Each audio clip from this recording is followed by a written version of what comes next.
Hey everyone, nagbabalik na naman po ako sa inyo para sa update ng aking mga alagang baboy. So guys, I'm so happy kasi finally okay na po silang lahat. At ipapakita ko po sa inyo kung gaano po sila kasigla today. Thank you Lord sa lahat-lahat dahil pinagaling po niya yung aking mga alaga. Ayan guys, papakita ko po sa inyo kung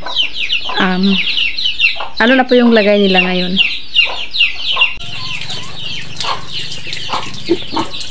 Hi guys, ipapakita ko po sa inyo today, ngayon, ang gamot na pinainom ko sa aking mga alagang baboy kaya sila ay gumaling.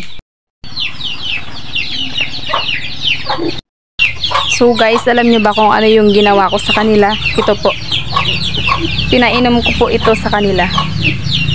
Ayan po yung pinainom ko sa aking mga alagang baboy kaya po sila gumaling.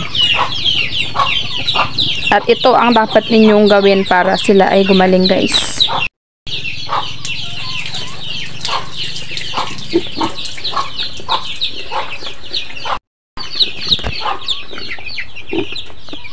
Ayan, so binigyan ko po sila ng gamot na hinalo ko po sa tubig.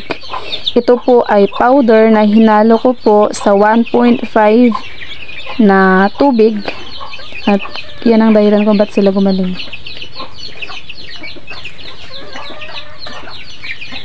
Simula kahapon ko sila pinainom guys at today. Mula hapon ng tanghali at hanggang ngayon ay magaling na po sila.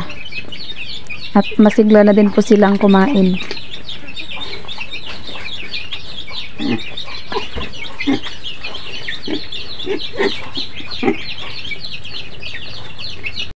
Ito po yung mga gamot na pinainom ko sa aking mga alagang baboy kaya ho sila ay gumaling agad-agad. So maliban po sa mga pinainom ko nung nakarang araw katulad nung vlog ko kahapon na dahon ng ng talbos ng sari sa talbos po ng bayabas, yun din po ay nakatulong, pati na rin po yung uling at cyclobirin.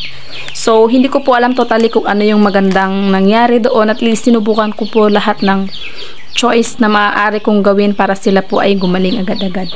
So guys, ito po yung pinainom ko kagabi, kahapon ng umaga hanggang ngayon. So gagamitin po natin ito siya.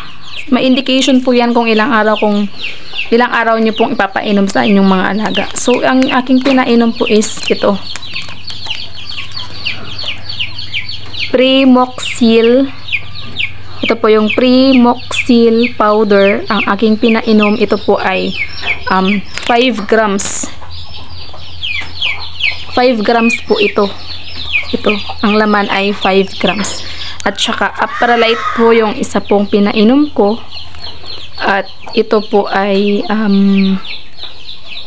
basta ho, itong buong 1 sachet at saka 1 sachet po na Primoxil at 1 sachet na Apralite ay hinalo ko po dito sa 1.5 plastic bottle, 1.5 water po, depende po sa pwede pong nakalagay dito, may indication din po yan guys kung paano po ninyo gagamitin. May indication po yan, dapat basahin po ninyo at yun po yung susundin ninyong paraan. Yun po yung susundin po ninyo bago po ninyo ipatake sa inyong mga alagang baboy.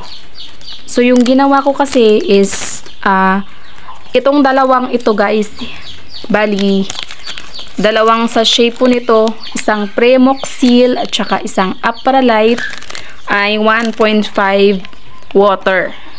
Hinalo ko po silang dalawa doon, pagkatapos i-shake po natin sila ng mabuti. Gaganito na lang ho yung laman kasi hindi ko na po naipakita sa inyo kahapon, gawa nga ng syempre nagmamadali na po ako, wala na po kung time mag vlog, kaya inuna ko po munang gamutin yung aking mga alagang baboy, kaya hindi ko po agad-agad sa inyo naipakita kung ano yung ginawa ko. So yun lang ho, yung sikreto lang ho is Apralite, 1 sachet ng Apralite, 1 sachet ng Primoxil, and 1.5 ito po 1.5 liter na water ang inyong gagawin. Pagkatapos i-shake po ninyo ng mabuti and pwede po ninyong ihalo sa kanilang iniinom na tubig. pwede rin po ninyong ihalo sa kanilang feeds na kinakain. At bago ito po guys, yung sikreto. Wag na wag po ninyong bibigyan ng inyong mga alagang baboy ng maraming feeds kapag sila ay nagtatai. Ang sikreto pala doon is unti-unti muna kasi baka na-overfeed po yung ating mga alagang baboy kaya sila nagtae. So, ang gagawin ninyo, hintayin po muna ninyong tumigas ang kanilang mga tae bago po ninyo bigyan ng tamang dami ng pagpapakain. Base sa depending stage po ng inyong mga alaga at sa kung anong edad na po ng inyong mga alaga, guys. So, ganun po lang yung gagawin. At unang-una sa lahat, titignan po ninyo, mayroon po siyang expiration date. So, yung titignan po muna ninyo kung kailan mag-expire yung gamot. Yan po yung pinaka-importante sa lahat. Ayan. So, guys, napunit ko na po yung expiration ng isa, pero sa tingin ko 2026 pa po ito mag-expire. So, bago po ninyo ipatake sa inyong mga alaga, napaka-importante katulad din nating mga tao na i-check yung expiration date ng gamot na pinapatake natin sa kanila. So, yun lang po yung gagawin po ninyo. Ipatake po ninyo yung gamot. Depende rin po sa dami ng gusto ninyong ilagay sa kanilang kinakain. Kung gusto po ninyo, sundin po ninyo yung indication na nakalagay po dito sa likod ng gamot. Ayan. May mga indication po na nakalagay dito na dapat po nating sundin. Ito po yung mga dosage po, mga indication na nakalagay dito sa likod ng gamot na inyo pong mababasa, at yun po yung kailangan nyo pong sundin para ho masunod po ninyo yung mga indication at mabilis pong gumaling ang inyong mga alagang baboy.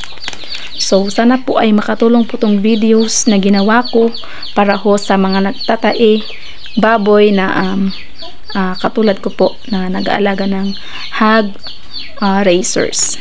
So, yun lang po guys, and I hope na may matutunan po kayo ngayong araw, and thank you for watching. Subscribe po my channel and don't forget to click the bell ring button. So, ayan lang ho. I hope na nakatulong po ako. God bless. Bye!